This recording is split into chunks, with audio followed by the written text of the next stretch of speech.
오늘은 빛 얘기를 조금 해볼게요. 디비님의 그림과도 좀 간접적인 영향이 있을 것 같고, 빛과 색이란 강의를 제가 했었습니다. 그쵸? 그래서 5강까지 있고, 그거에 대해서 이해를 조금은 해주시면은, 이 내용을 좀 파악하기가 쉬우실 거고. 자, 추가 내용을 좀 꼼꼼하게 해볼게요. 오늘 끝날 때까지 거의 1시간 정도 설명을 해보기를 바라는데, 자, 빛, 빛. 자, 빛이 뭘까요? 빛. 뭐 천천히 이야기 나눠봅시다. 빛과 우리 눈에 보이는 눈에 대한 이야기를 좀 해볼게요. 빛과 눈. 빛이 뭘까요? 여러분 얘기도 한번 들어봅시다.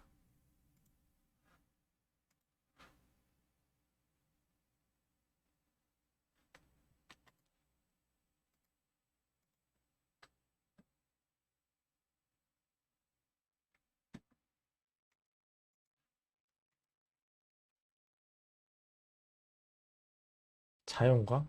그러면 인공광원은 빛이 아닌가요? 광원에서 눈으로 반사되는 형상. 여기 혹시 이과 없으신가요? 이과?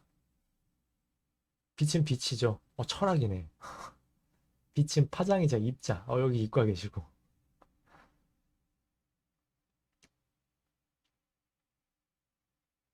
눈으로 뭔가 보기 위한 전달 개체.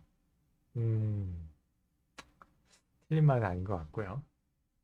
뭐 답이 있어서 답 정도는 아닙니다. 저도 여러분의 해석을 좀 듣고 싶고요. 빛이 뭔지는 다들 아시잖아요. 근데 어떻게 해석할지. 제가 빛이라고요? 빠지오초 하나 뭐 모든 게 있는 거. 전자기파, 가시광선. 여기 나왔다. 이과. 쭈님, 다들 제가 잘 읽을지 모르겠어서 읽어보시면 좋을 것 같고. 내 눈에 쏘아지는 어떠한 물질. 그럼 내 눈에 안 쏘아지면 빛이 아닌가요?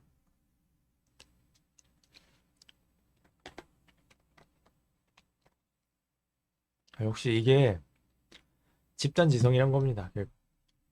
자, 얘기를 해봅시다. 자, 빛이란 게 뭐냐면, 우리 뭐, 저도 이과 계통이 아니라서 좀 틀린 지식이 있을 수 있어요. 그냥 적당히만 얘기를 해볼게요. 우리가 기본적으로 태양에서부터 빛을 받아오죠. 태양에서부터 지구까지 빛을 받아오는데, 태양에서 오는 많은 이것들 중에 가시광선이 있습니다. 가시광선. 가시광선이 있고, 가시광선은 볼 수 있다 그래서 가시광선이에요. 가시. 알겠죠? 그리고, 조금 더 내려가면은 이제 자외선. 하고 적외선이 있습니다. 맞죠? 이거 저 계속 헷갈리는데 사실 이거 틀려도 그림상 문제는 아니니까 이해를 해주세요. 우리가 보통 이제 파란색에서 블루에서 레드까지 이렇게 쭉 스펙트럼이 있잖아요. 우리 가시광선의 스펙트럼 있고 가운데 뭐 초록색 정도가 있을 거고 그리고 여기를 넘어가면 적외선으로 여기를 넘어가면 자외선으로 가게 됩니다. 적외선으로 우리 뭐 엑스레이 같은 것도 찍을 거고 자외선은 이제 피부 태우는 거고 그래서 우리 가시광선으로서 시각적인 효과를 보게 됩니다. 자, 거기까지 이해해 주시면 돼요. 저기선 자외선 순서 안 틀렸죠? 혹시 아시는 분 있으면 틀렸으면 제보 부탁드리고요. 자, 그런데 우리가 진화론에 대한 얘기를 조금 해볼게요. 혹시 기독교 분들 있으면 죄송합니다. 제가 뭐 어디를 부정하고 지지하려는 건 아니고 이게 뭐 맞든 아니든 여기서부터 설명하는 게 이해가 쉬워서 그런 거니까 양해를 부탁드리고요.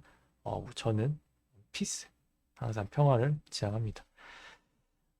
자, 우리가 단세포부터 시작을 했죠. 바닷물에서부터 단세포 생물이 출범하게 되고, 얘네들이 막 진화를 해서 물속에서 살다가 이제 땅 위로 올라와서 뭐 인간이 되었다라고 하죠. 그래서 박쥐 같은 경우는 눈이 퇴화되어 있죠. 퇴화되어 있고, 초음파로 이 소통을 하게 되고, 굉장히 많은 뭐 심해 물고기들도 눈이 퇴화되어 있고요, 실제로. 근데 우리 인간은 눈이 퇴화되어 있지 않습니다. 우리 인간을 비롯해서 뭐 많은 포유류들이 다 눈을 대부분 갖고 있고, 뭐 파충류들도 눈을 갖고 있습니다. 왜냐하면 우리가 뭐 사냥도 하고 생존을 해야 되기 때문에 그런 유리함을 갖기 위해서 어떤 상황 판단, 공간의 상황 판단을 해야 되고, 그걸로는 뭐 귀나 초음파만으로는 좀 부족하고 태양에서 오는 이런 가시광선들을 활용하게 됐다라는 거죠. 뭐 어떻게 지냈는지 저도 잘 모르겠어요. 어, 그거는 이제 여러분들이 과학 유튜브 찾아보시면 더 잘 나올 거고. 그래서 우리는 눈이란 거를 발달시켜 왔습니다. 지금까지. 눈이란 건 가시광선을 판단하는 거고 어디에 어떤 물체가 있는지 이런 눈이라는 기관을 통해서 판단하게 된 거죠. 근데 우리는 또 눈이 두 개가 있어요. 두 개. 두 개가 있어서 이 눈이란 거는 왼쪽, 오른쪽, 위아래는 구분이 가지만 앞뒤는 구분을 못해요. 거리를 구분할 수 있는 기관이 아닙니다. 초음파 같은 건 가능하다고 하는데 그래서 박쥐들은 초음파로 거리 구분을 많이 한다고 그래요. 뭐 이렇게 동굴에서 사니까 동굴에 있는 이제 고드름이나 바위 같은 것들을 이렇게 거리 조정을 할 수 있는데 눈은 그런 기능이 없습니다. 그래서 보완이 된 게 이제 두 개가 달려서 초점을 맞추기 시작하게 된 거죠. 아시겠죠?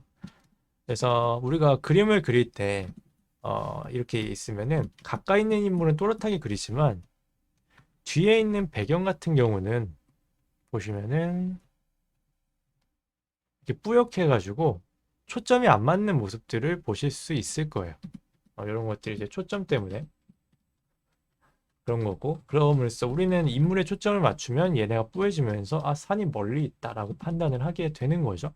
그래서 사냥을 한다든지 생존을 한다든지 유리할 수 있도록 눈이란 기관들을 발달시키게 되었습니다.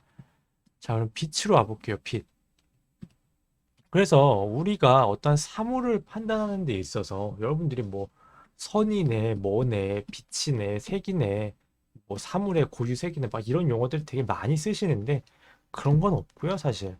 그냥 우리 눈에는 딱 하나 빛만 볼 수 있는 기능을 담고 있습니다. 빛만. 딱 하나 빛을 볼 뿐이에요. 자, 얼굴을 그려볼게요. 보시면은 검은색으로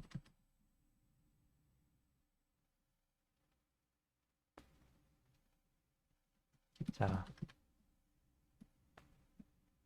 하나, 아이고, 아이고. 하고 콧구멍 나오고 입이 나옵니다. 자, 이렇게 있을 때 우리가 기본적으로 양감이라는 걸 잡죠. 자, 미색 한번 깔아보고 너무 황달이네요. 미색 한번 깔아보고 그리고 자, 이렇게 있으면은 우리는 이게 뭐 둥글다라는 생각을 일단은 하긴 할 거예요. 왜냐하면 기본적으로 우리가 얼굴을 늘 보면서 얼굴은 둥글어라는 거를 접했기 때문에 둥글다라고 생각을 하겠지만 사실은 둥근 게 아니라 일자면이죠.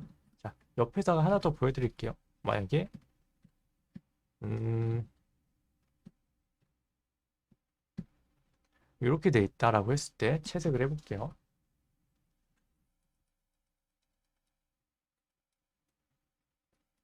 이렇게 있어도 우리는 이게 꺾여 있는 물체처럼 보이게 되죠. 이건 스케치 때문인 거지만 실제로 아래다 놓고 다시 한번 보여드릴게요. 이거를 여러분들이 깨우치면은 어느 정도 이제 트이신 분들은 유레카를 외치게 될 건데 이건 우리가 꺾여 있다는 느낌은 잘 안 들죠. 이렇게 봤을 때. 근데 다만 우리가 어떤 사물을 판단할 때 그림자의 역할이 굉장히 중요해집니다. 뭐 예를 들어 이런 식으로 들어가면은 꺾여 있는 느낌이 조금 더 강조되고 이렇게 식으로 들어가면 꺾여 있는 느낌이 강조되고 여기도 뭐 둥근 느낌이 어느 정도 들긴 하겠지만 그래서 그림자를 뭐 이런 식으로 잡을 수 있겠죠. 이렇게 해가지고 이런 식으로 잡을 수 있겠지만 자 여기서 추가로 만약에 뭐 눈밑 애교살 같은 것들을 추가로 그려줄 수도 있게 되는 거죠. 입술을 표현할 수도 있는 거고 광대를 표현할 수도 있게 되는 거죠. 이런 것들은 다 음영차에 의해 생기는 판단인 거잖아요. 이 형태가 이렇게 들어갔고 나왔고 튀어나왔다라는 것들은 그런 것들을 판단해 주는 기준이 이 음영이다. 우리는 어떤 사물을 볼 때 밝아지고 어두움을 보면서 그 사물의 이런 양감, 형태를 판단하게 됩니다. 오직 이 하나뿐이에요. 사물을 판단하는 방법은 이 사물에 생기는 모든 음영에 의해서 판단하게 됩니다. 예를 들어서 자 리모컨을 볼게요. 지금 좀 허여멀건해가지고 자 이렇게 보시면 이 리모컨이 여기서 꺾였다는 느낌을 여러분 받을 수 있죠? 요거 좀 찍어봐야겠다. 잠깐만요. 요거를 찍어서 한 번 더 보여드릴게요. 자, 요런 식으로 있죠. 우리가 이 리모컨을 봤을 때 이 리모컨이 꺾여 있다는 사실을 인지할 수 있어요. 그렇죠? 인지할 수 있는데 이거를 요 검은 부분을 일단 제외하더라도 어느 정도 꺾여 있다는 사실을 인지할 수 있는데 요거를 제외시켜 버리는 순간 이 물체의 형태를 인지할 수가 없어집니다. 그렇죠? 그런 것처럼 우리는 어떤 형태를 인지할 때 우리가 여러분들이 선으로 그림을 접하는 경우가 많기 때문에 선이 엄청 대단한 무언가를 상징한다라고 생각하실 수도 있는데 사실상 선이란 건 현실에 없는 거고요. 어, 전부 다 이 음영 때문에 생기는 사물의 이 양감을 판단할 수 있는 음영입니다. 음영으로 모든 걸 전달하게 됩니다. 그러면 우린 선으로 어떻게 인지하고 있는 건가요? 선은 무엇인가요? 선은 왜 생긴 건가요? 라고 하실 텐데 뭐 방송 오래 보신 분들은 아시겠지만 자 다시 한번 찍어볼게요. 주먹 이렇게 해서 주먹을 보시면은 자 우리가 뭐 제가 자주 언급드리는 폐쇄 그림자예요. 물체가 맞닿는 곳에는 이렇게 폐쇄 그림자가 생기게 됩니다. 이게 바로 외곽선이에요. 음, 빛, 양감, 형태 모든 것들은 한 줄기로 연결되어 있는 겁니다. 형태는 선으로 하는 거고 양감은 빛으로 하는 거고 음영으로 하는 거다. 이런 개념으로 푸시면은 개념 자체가 완전히 엇갈려 버리기 쉽기 때문에 어, 당연히 좀 이제 공부 좀 했다 하시는 분들은 또 이 얘기에 그런 말씀 하실 거예요. 아니 분명히 다른 거 아니냐라고 하실 텐데 조금 더 공부해 보시면 한 줄기라는 걸 아실 수 있습니다. 어, 그래서 이런 식으로 나오게 되는데 자 왜 그러냐면 우리가 빛을 표현할 때 자 뭐 이렇게 있다고 해봅시다. 빛이 이쪽에서 이렇게 비쳤어요. 착 비쳤어.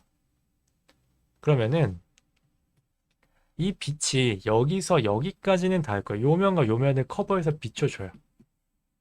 그리고 요면도 당연히 다른 면에서 비춰질 거예요. 여기까지는 아시죠? 근데 우리가 기본적으로 반사광이란 거는 굉장히 강합니다. 어느 정도냐면 제가 요거를 또 한번 시연을 보여드릴게요.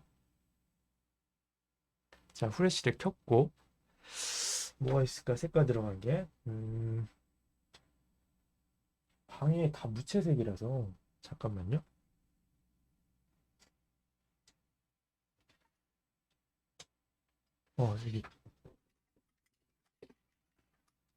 여기 자동차 모양이 있습니다. 빨간색. 여기다가 빛을 이렇게 쏴볼게요. 쏘고 얼굴 쪽으로 들이대면 빨간색이 이쪽 뺨에다 생긴 게 보이죠? 보이죠? 옷에다 대도 불그스름해지는 게 보이죠? 제 왼쪽 목 아래쪽으로 허해졌다가 불그스름해지죠. 빛이 이쪽으로 쏘지 않았습니다. 이렇게 썼어요. 그러니까 이 정도 후레쉬는 사실 좀 아프지만 눈으로도 볼 수 있어요. 이렇게 봐도 돼요. 또 시력이 좀 안 좋지만 볼 수 있는데 이 정도만 돼도 이 정도로 약한 빛인데도 불구하고 여러분들이 반사광을 눈으로 식별할 수 있을 정도인데 여러분들 방에 지금 위에 한번 보세요. 형광등 다 켜져 있죠? 혹시 불 끄고 누워서 이렇게 보시는 분 없죠? 형광등도 그렇고 여러분들이 사용하는 대부분의 조명들 그리고 태양은 말할 것도 없고요. 이 핸드폰 후레쉬는 비교도 못할 만큼 굉장히 강합니다. 그렇기 때문에 지금 제 방만 보더라도 위에 장미, 뭐 이 책장 그리고 이 커튼 그리고 그리고 제 앞에 있는 책상들 그리고 옷장도 옆에 있는데 나무로 된 이 많은 것들이 굉장히 많은 빛의 변수, 색깔의 변수들을 만들어낸다는 거죠. 이렇게 공간이 있으면은 여기 뭐 책상도 있고 창문도 있고 전등도 있고 뭐 무슨 뭐 카펫도 깔려 있고 그러면은 빛이 계속 튕겨 나갑니다. 팅팅팅팅팅팅팅팅팅팅팅팅팅팅팅. 그래서 정확히 말하면은 여러분들이 어느 공간에 가든 그 공간에는 최소한 수십만 개에서 수백만 개, 수억 개의 빛이 나오고 있을 거라는 거예요. 그렇기 때문에 어떤 물체들이 이렇게 있을 때 한두 개의 빛을 이렇게 받아서 쨍 밝아 이게 아니라 주변에 있는 수도 없이 많은 빛들을 계속 받게 된다는 거예요. 그렇지만 우리는 그 중에 아주 강렬한 하나만을 강조해서 좀 더 심플하게 그리게 되는 거죠. 이런 식으로. 아시겠죠? 그래서 빛이 하나예요, 두 개예요라는 말은 사실은 굉장히 틀린 말입니다. 실제로는 그렇게 될 수가 없어요. 뭐 과학적으로 어떻게 해서 만들 수도 있겠지만 우리가 흔히 보편적으로 생활하면서 접하는 모든 공간에서는 빛이 하나만 존재할 수는 없습니다. 광원체가 광이 나는 빛을 직접 내는 물체가 하나다라고는 할 수 있겠지만 반사광도 광이기 때문에 그냥 단순하게 빛이 몇 개냐라고 물어본다면 어떤 공간에 가든 최소한 수천 개, 수만 개부터 시작을 한다라고 생각을 해주시면 되고요. 개수가 애매한 게 면적으로 표현되는 것들도 많기 때문에 여러분들 그냥 수도 없이 많다라고 인지해 주시면 조금 더 편할 것 같습니다. 여기까지 이해 안 된다 손. 오늘 좀 천천히 할게요. 이해시켜야 되니까.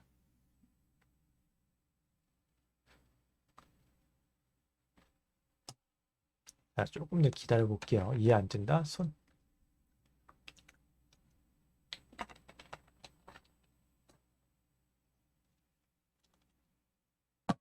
흰여울님 이해가 맞고요. 어, 요약을 하자면 어떤 공간에 가든 여러분들이 접하는 공간들은 대부분이 다 아주 많은 빛들이 있습니다. 그러나 우리가 그림을 그릴 때 쓰는 건 그 중에 가장 강한 하나 혹은 두 개 정도를 그냥 예시로 쓸 뿐이지, 그리고 간략화해서 쓸 뿐이지 실제로는 더 많은 빛이 온다 라는 거고. 한 번만 설명해 주시면 이해될 것 같다고요. 한 번 설명해 드렸잖아요. 그래서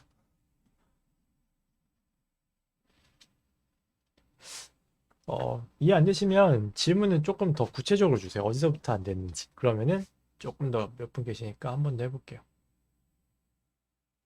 한 번 더 설명이 필요하시면 그냥 다시 보면 되니까 어, 굳이 처음부터 끝까지 다시 설명은 안 할 거고, 이해 안 되신 부분부터는 조금 더 보완을 해볼게요. 그러니까 빛이 하나가 이렇게 공간 안에 달려 있어요. 그럼 이 공간 안에는 빛이 하나냐가 아니라 여기서 튕겨나오는 빛들이 수도 없이 많을 거잖아요. 여기서 이렇게 여기서 튕겨나오는데 또 튕겨나오고 계속 있겠죠. 뭐 엄청 많겠죠. 지금 2차원인데 3차원이니까 원래 공간은 엄청 많겠죠. 그러니까 빛이 많다고요, 그냥. 그리고 이해 안 되신 분들 중에 혹시 빛과 색을 내가 안 봤다, 빛과 색이 이해가 안 됐는데 이것도 이해가 안 된다 하면은 그거는 빛과 색부터 보셔야 되고, 다시 질문을 해볼게요. 빛과 색을 이해했는데 이게 이해가 안 된다. 손 들어볼게요. 빛과 색을 이해했는데 이게 이해가 안 된다. 빛의 산란도 뭐 어찌 보면 맞죠? 맞고.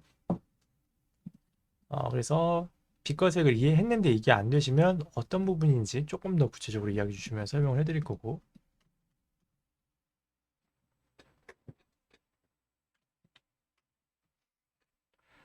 자, 안 나오시는 것 같아서 계속 진행을 해볼게요. 그래서 우리는 가장 강렬한 빛을 한두 개만 체크해서 그려주는 것이다. 자, 다음은 그래서 우리가 그림을 그릴 때는 음,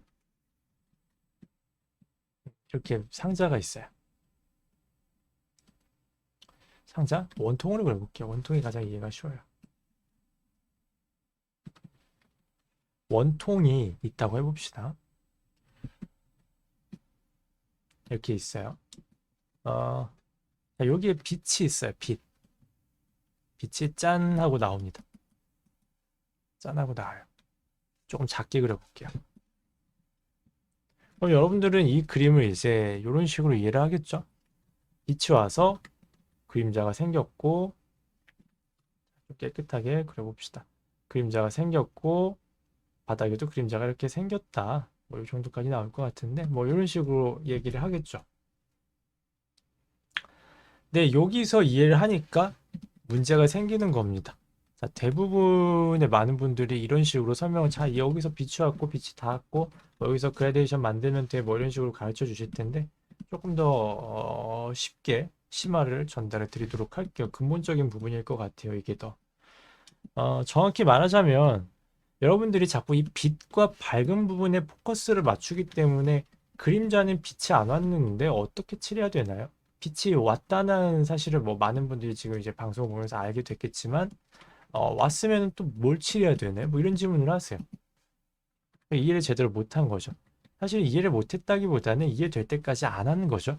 이해될 때까지 안 한 거고 이해가 안 됐는데 이해하려고 계속 뭔가 찾아봤다기보다 멈춰 있으셨던 거죠. 어떻게든 찾아보면 다 이해할 수 있는 내용입니다. 일단 거기서부터 개인의 역량이 많이 갈린다는 것부터 알려드리고 싶고요. 어, 공부를 할 때 악착같이 해야 됩니다. 아무리 알려드려도 그거를 소화시키려면 머리를 움직여야 되기 때문에 어쨌거나 빛이 여기 있다고 해서 무턱대고 이거 나누지 마시고 좀 이해하기 쉽게 알려드릴게요.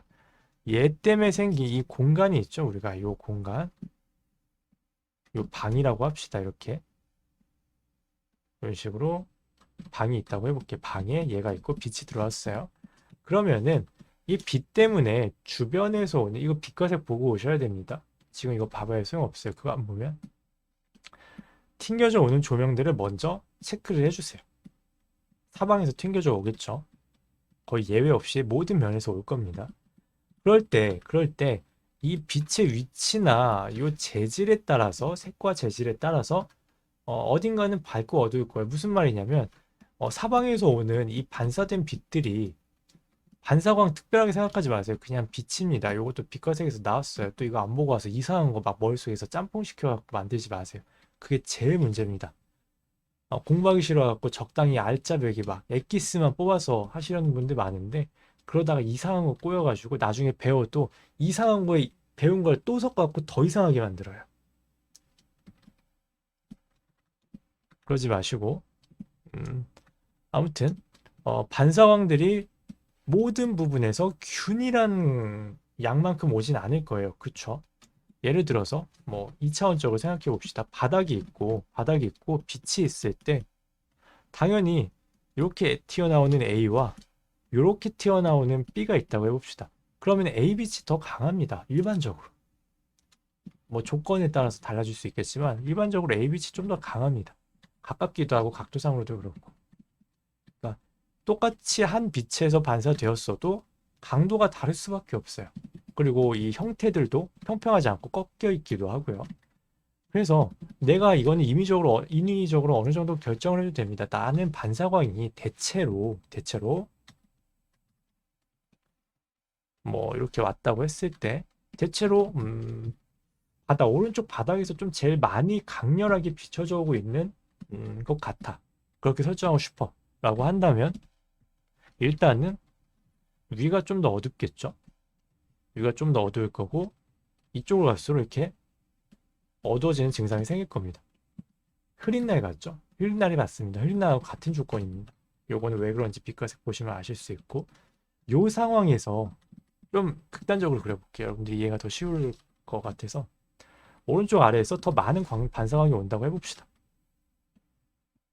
이런 식으로 이 상황에서 이 빛을 아직 이게 직사광선으로 온 걸 아직 우리는 안 그렸잖아요. 그래서 반사만 그렸지. 이 상황에서 얘를 한 번 더 체크해 주는 겁니다. 저 빛이 와서 아주 강렬한 빛 반사되면은 강도가 죽겠죠. 얘는 반사가 안 되고 바로 온 거고 그러니까 여기 있는 것보다 더 밝겠죠. 당연히. 그러면 여기다가 강렬한 빛을 쭉 쏴주는 겁니다. 여러분들이 흔히 뭐 입시학원 같은 데서 구를 그릴 때 반대쪽을 밝게 그리고 경계를 어떻게 그리죠? 이 현상입니다. 이 현상. 그래서 뭐 모서리가 하이라이트가 생긴다든지 아니면 조금 더 뭐 빛의 위치에 따라서 뭐 이렇게 그라데이션이 좀 생긴다든지 이런 상황들이 생기게 되는 거죠. 요게 여러분들이 흔히 알고 있는 그 빛의 도형 그리는 원리이고요. 저는 반대로 알려드렸죠. 여러분들 빛을 가지고 빛을 받은 부분 중심으로 하니까 얘에 대한 정체를 전혀 파악을 못합니다. 그렇기 때문에 얘를 못 다루게 되고 얘를 못 다루니까 빛을 표현할 수도 캐릭터를 그릴 때도 빛을 표현할 수가 없고 뭐 예를 들어서 어떤 사물을 그리고 배경과 조화를 시키고 색감을 표현하고 색채를 표현할 때 전혀 감을 못 잡습니다. 그냥 이거는 어떻게든 처리를 하는데 얘를 어떻게 해야 될지를 모르는 거지. 그렇게 가면 이제 점점 야매의 길로 빠지는 게 이제 모르니까. 그래서 저는 반대로 알려드리는 편이고요. 반대로 알려드렸을 때 이걸 중심으로, 이거는 쉽잖아요, 우리가. 이거는 솔직히 처음 그림 배울 때는 하는 거지. 우리 다 할 줄 알잖아요, 이 정도는. 세부 이론들은 잘 몰라도. 정확하게 못 잡아도 얼추는 알잖아요. 빛이 닿으면 밝아진다라는 거. 근데 여기에 대한 개념을 못 잡으니까 이거부터 먼저 잡고 반대로 가는 겁니다. 제가 뭐 많이 이야기 드리는 게, 여러분들이 그림을 그릴 때 꼭 자세를 꽃게로 잡는다고 하잖아요. 앞뒤가 없이 이런 식으로 자세 안 잡고 항상 이렇게만 움직이잖아요. 왜냐면 이게 편하니까. 그래서 여러분들 그림 그릴 때 무슨 얘기를 많이 하냐면 Z값을 항상 신경 쓰라 그래요. X, Y가 아니라 Z값. 그러니까 여러분들 생각할 때 그냥 이 왼쪽 오른쪽 위아래 생각을 하지 마세요. 그림 그릴 때. 그냥 대충 해도 다 나옵니다. 사람 지능은 가능해요, 그게. 그러니까 무조건 그냥 Z가 앞뒤로 얼마나 가는가. 내가 이 그림을 그렸을 때 어깨가 조금 더 카메라에 가깝고 배가 조금 더 카메라에 머네, 앞뒤가 생겼네라는 것들, 이런 Z값에 대한 것들을 무조건 이것만 집중해서 그림을 그리셔도 입체감은 웬만큼 나옵니다. 근데 이게 어려우니까 얘네들을 무시해버리고 그냥 왼쪽으로 갈까 오른쪽으로 갈까 위로 갈까 아래로 갈까 이것만 계속 생각하고 있는 거죠. 이거는 어렵고 이거는 쉬운데 쉬운 것만 계속 매달리고 어려운 걸 무시해버리니까 이것만 엄청 나오는 겁니다. 그러니까 반대로 생각해야죠. 얘 엄청 집중해주면 얘는 쉬우니까 알아서 따라오게 되는 거예요. 이것도 마찬가지입니다. 얘는 쉽기 때문에 어려운 개념을 먼저 계산을 해주면 얘는 알아서 따라옵니다. 그래서 요거에 대한 얘기를 먼저 해드리고, 자, 이제 빛과 세계에서 다뤘던 얘기들에 조금 더 심화를 진행해 보도록 할게요. 빛이 멀어지면 자,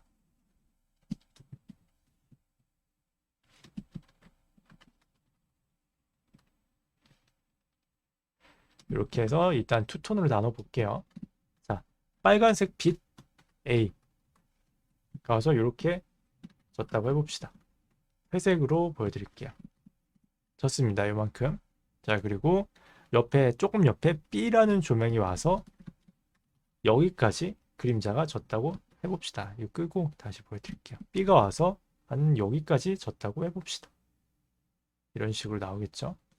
그리고 얘는 끄고 C라는 그 빛이 여기서 와서 저 끝다리까지 들어갔다고 해봅시다. 자, 이렇게 왔을 때 얘네 셋을 한번 다 켜볼게요. 그러면은 그라데이션이 생기죠. 이렇게. 그런 것처럼 빛이 넓으면 이런 증상들이 생기게 돼요. 빛을 넓게 배치해도 이런 증상들이 생깁니다. 그래서 대신에 지금 세 개만 했을 때는 이 빈 공간이 있는데 빛이 넓을 때는 촘촘하게 있는 것과 같은 효과라서 이런 식으로 좀 더 층이 많이 지게 되면서 그라데이션이 더 강렬하게 생기게 되는 거죠. 흐린 날도 마찬가지입니다. 요거는 빛과 색에서 함께 다뤘던 거니까 일단 먼저 하고 오시고, 여기서 여러분들이 그림을 그릴 때 많이들 놓치시는 부분이 있는데 일단 간단하게 인체 한번 그려볼게요. 이렇게 그리고 어떤 포즈가 좋을까요? 이렇게 해서 총을 딱 들고 있는 포즈를 그려볼게요. 저처럼 그리시면 안 돼요. 이거 그냥 방송이니까 이렇게 한 거고, 이렇게 한 번에 막 찍찍찍 그리시면 안 됩니다. 그래서 이렇게 해갖고 총을 들고 있다고 해봅시다. 그래서 이쪽에도 총을 들고 이쪽에도 총을 들고 쌍권총. 자, 발은 닭발. 해봅시다. 했을 때 여러분들이 이제 일반적으로 양감을 잡는다라고 하면은 어떤 식으로 그리냐면 이렇게 잡고 피부색을 잡고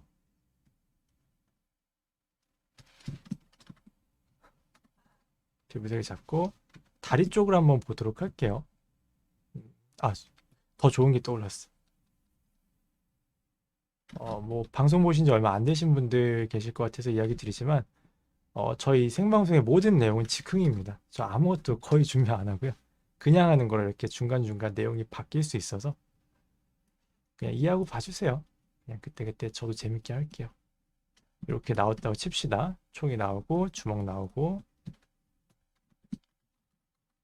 자, 이렇게 색칠을 해볼게요. 했을 때 이 다리 쪽에서 빛이 왔을 때 양감이 뭐 이런 식으로 지겠죠. 질 거고 아까 원리대로 멀리서 빛이 오거나 넓게 빛이 올 때 경계가 부드럽게 풀리게 됩니다. 자, 그냥 이해 안 되시면 그렇구나 하셔도 괜찮아요. 이렇게 풀리게 될 거예요.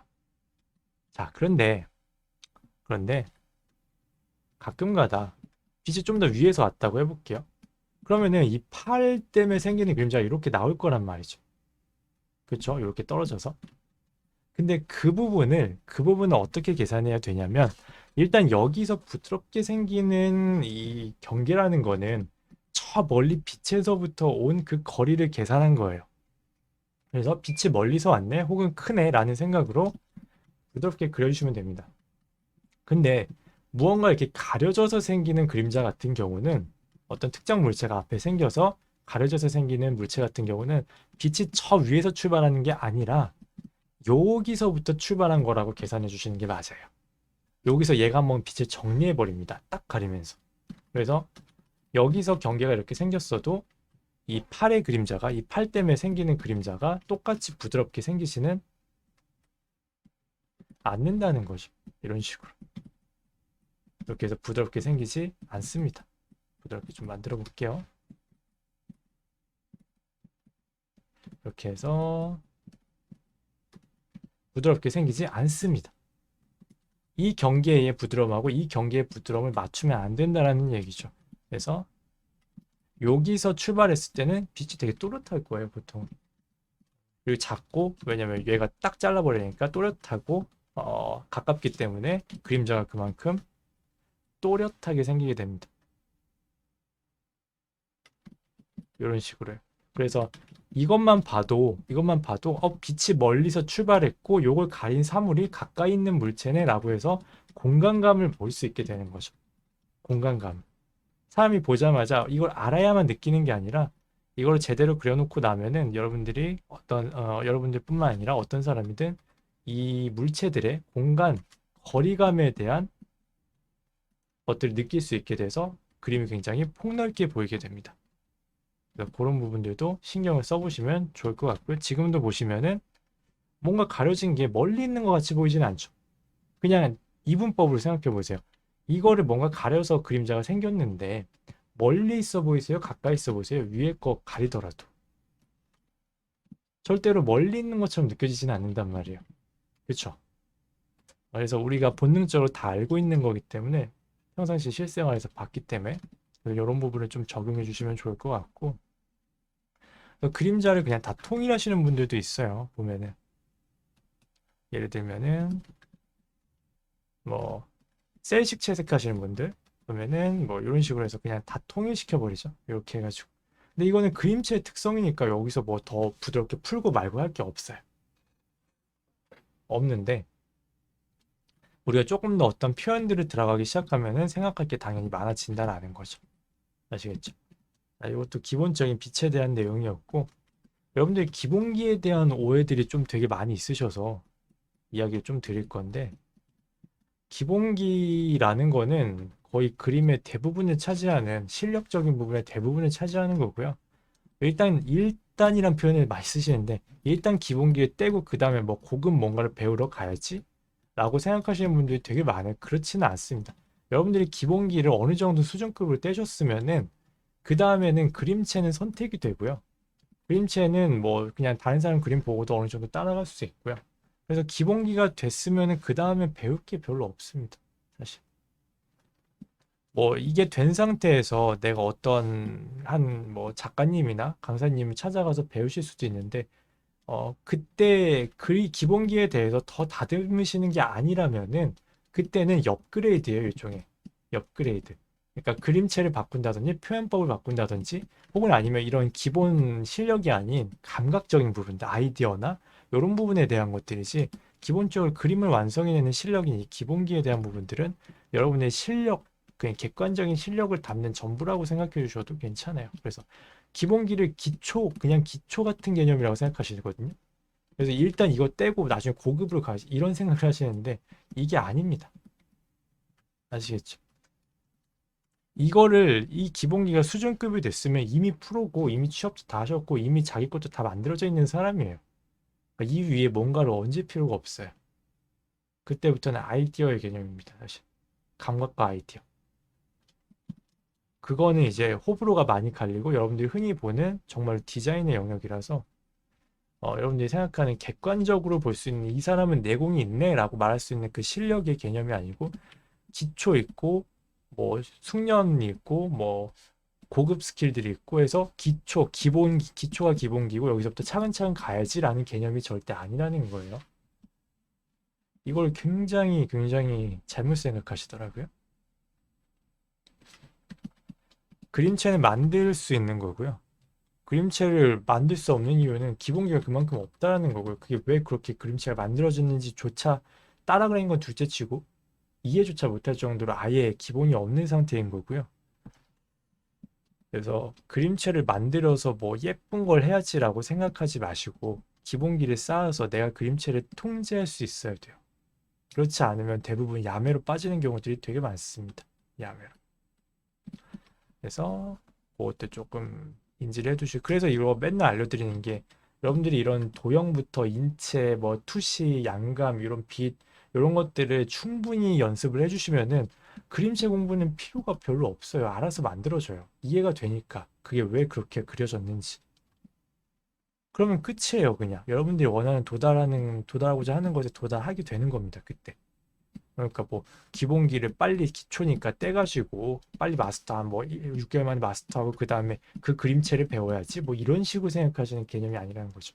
그림체를 배울 수도 있죠. 뭐 여기다가 빨간색에다가 뭐 파란색을 더하면 뭐 이런 표현이 돼 하고 짝 스킬들이나 기법 같은 걸 배울 수 있겠지만 결국 이게 되면은 딱히 배우러 갈 필요도 별로 없다라는 거예요. 그래서 그림을 잘못 배우고 잘못 가르치는 경우가 굉장히 많습니다. 어, 자, 조금 더 진행을 해보도록 할게요. 일단은 그 얘기까지. 자, 마지막입니다. 요거 마지막까지 하고 오늘 방송 종료할 거고요. 자, 물 한 잔만 마실게요.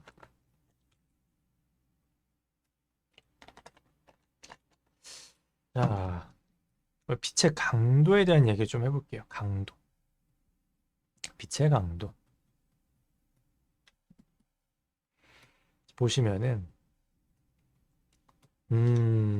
사진을 다뤄 보시는 분들은 좀 많이 알고 계실 텐데, 사진은 이 ISO부터 해서 노리개 같은 것들을 조절을 해서 빛을 다루는데, 뭐 예를 들어서 우리가 지구에서 볼 수 있는 빛의 광량이라는 게 뭐 최대치가 여기라고 해봅시다. 뭐 300. 이거 여기가 0이에요. 여기 300은 진짜 강력한 태양빛이 쫙 나올 때 가질 수 있는 거고, 일반적으로 우리가 사람의 눈으로 볼 수 있는 거는 그 스펙트럼은 요 정도입니다. 요 정도. 라고 해봅시다. 예, 실제로 더 좁을 수도 있고 더 넓을 수도 있지만 사람 눈도 홍채가 열렸다 닫혔다 해요. 이거 중학교 때 수업 시간 잘 들으셨으면 기억나실 거예요. 앉았으면. 열렸다 닫혔다 하면서 조절하는데 빛이 많을 때는 너무 많이 받으면은 다 허옇게 보이니까 이걸 닫습니다. 닫아서 조금만 들어올 수 있게 하고 어두우면은 어두워서 아예 안 보이니까 열어서 빛이 최대한 많이 받으려고 하죠. 조절을 하게 됩니다. 그런데 우리가 이거를 다시 열어볼게요. 이렇게 있을 때 그림자를 잡게 되죠. 뭐 예를 들어서 뭐 쭉 해갖고 아이고 쭉 해가지고 뭐 그림자 잡았다고 해봅시다. 이렇게 잡고 이렇게 나왔다고 했을 때 자, A라는 조명이 이 A라는 파트에 닿았고 B라는 조명이 B라는 파트에 닿았을 텐데 만약에 B는 우리가 오늘 설명하는 것 중에서 설명하는 과정 중에서는 B의 조명 강도는 변하지 않고 150으로 고정을 할 거예요. 고정을 하고 A의 강도가 만약에 예를 들어서 250이다. 수정을 좀 할게요. 50이다라고 할게요. 50. B를 50으로 하고 A가 250이다. 그럼 우리 눈은 이 밝은 거에 맞춰서 올리게 됩니다. 250 정도까지. 올리게 되면은 원래는 내려가 있을 때는 50이 맞았는데, 잠깐만요. 내려가 있을 때는 50에 맞출 수 있었는데, 올라가 버리니까, 이렇게 올라가 버리니까 50이 저 아래에 있어 버리는 거예요. 내가 볼 수 있는 것보다 더 많이. 자꾸만 멀어지는 거죠. 볼 수 있는 범위에서. 그러다 보니까 A빛이 강해졌는데 B가 어두워지는 상황들이 생깁니다. 이런 식으로. 이렇게. 더 강력한 빛을 받는 것처럼 느껴지죠. 물론 여기가 밝아지기도 합니다. 이거는 이제 조리개가 열리는, 홍채가 열리는 방식에 따라서 다른 거고요. 어, 우리가 예를 들어서 반대로 생각해 볼게요. 만약에 이 빛이 그대로 약해져서 한 80까지 내려갔어요. 80까지 내려가면은 의외로 얘가 또 밝아 보이기도 합니다. 우리 뭐 노을 한번 볼게요. 노을 자료를 한번 보여드릴 건데 음, 노을이면 보통 역광이잖아요. 노을이 있는 인물을 찍을 때 역광인 경우가 많은데 요 사진 한번 볼게요. 그냥 구글링하면 나오는데 보면 되게 시커멓죠. 인물과 산이. 그런데 그런데 이 반사광 하늘이 생각보다 어둡지는 않아요. 밤이 아니기 때문에 빛이 생각보다 많이 오고 있고 이 우리가 보는 이 앞쪽 면에 우리가 보는 면에서도 많은 빛을 이미 받고 있을 건데도 불구하고 이렇게 까만 이유는 이런 이유입니다. 평상시에는 우리가 흐린 날이라고 해볼게요. 흐린 날. 흐린 날이라고 했을 때 흐린 날이나 아니면 요 위쪽에 있는 요 하늘에서 내려오는 빛이나 뭐 크게 강도가 다르지는 않을 거예요. 그렇기 때문에 사실은 이 면이 흐린 날 사물을 볼 때하고 비슷한 강도로 보이고 있다는 거예요. 원래는. 쉽게 설명드릴게요. 자, 인물이 있고 노을이 여기 있습니다. 태양빛이 나오고 카메라가 여기 있습니다. 보게 되죠. 근데 얘가 없으면 이 빛이 없으면 흐린 날이에요. 흐린 날. 그래서 카메라의 그 효과는 눈에서부터 차단된 거죠, 사실은. 흐린 날이라고 했을 때 흐린 날은 구름에서 나오는 이 확산광들이 그냥 빛이 많습니다. 그래서 뿌옇게 사물이 보이죠. 태양이 이 위에 구름을 가리고 있어도. 그래서 보이게 되는데 노을 같은 경우는 다시 흐린 날 받는 빛이 50이라고 해볼게요. 그래서 이쪽 면이 50이라는 빛을 받았어요. 그래서 50이 보여요. 이게 흐린 날이에요. 그런데 노을이 졌어. 노을이 지면은 이쪽에서 280이 그냥 빡 쏴버리는 거죠. 이게 없을 때는 얘가 없을 때는 이 우리 눈의 조리개라는 게 이렇게 내려와서 50에 맞게 맞춰집니다. 이렇게. 그러니까 잘 보이는 거예요. 환하게. 흐린 날 인물들 기억나시죠? 잘 보이죠? 되게 선명하게. 근데 얘가 떠버리는 순간 280짜리가 떠버리는 순간 쭉 올라가는 거예요. 280까지. 한 요쯤까지. 더 올라가야겠네요. 쭉 올라가서 280까지 걸쳐버리는 거죠. 여기까지. 그러니까 얘는 이제 까매지는 거예요. 우리 눈에 비해서. 그렇지만 이쪽 면이 50만큼의 밝기를 갖고 있다는 사실은 변하지 않는다라는 거죠. 그래서 여러분들이 엄청나게 큰 대비, 강한 빛을 표현할 때 단순히 그 강한 빛을 받는 부분을 하얗게만 자꾸 칠하려고 하기보다는 이 어두운 부분과의 이 눈의 조리개 역할을 하는 이 홍채 조절에 의한 카메라에도 있으니까 이 기능은 요것들을 적극 활용해서 대비를 만들어 주시는 게 훨씬 더 강력한 방법이다라는 거예요. 아시겠죠? 그래서 오늘은 자 여기까지 설명을 드리고 오늘 얘기한 게 이제 첫 번째로는 뭐 빛이 무엇인가 부터 해서 뭐 어, 반사광 반사광에 의해서 빛이 많아진다라는 거 그리고 빛의 거리와 크기에 대한 거 그리고 또 요 조리개 우리 홍채의 역할까지 짚어봤습니다. 어, 자 질문 받아볼게요.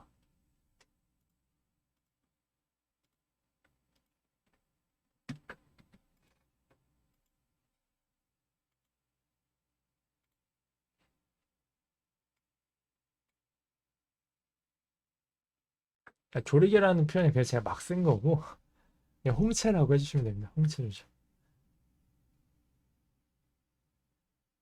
보통은 가장 강한 빛에 맞춰서 변합니다. 그래서 우리가 터널에 있다가 터널 속에 있다가 대낮에 밖으로 나가면은 순간적으로 환해지면서 아무것도 안 보이잖아요. 그런 것들이 이제 얘가 이제 홍채가 이만큼 열려 있다가 어두운 그 터널 안에 있으니까 이만큼 열려야 잘 보인단 말이에요. 잘 보다가 갑자기 환한 데로 가면서 쫙 쪼그라들어요. 근데 이게 다 쪼그라들 때까지 계속 눈부신 거예요. 이렇게.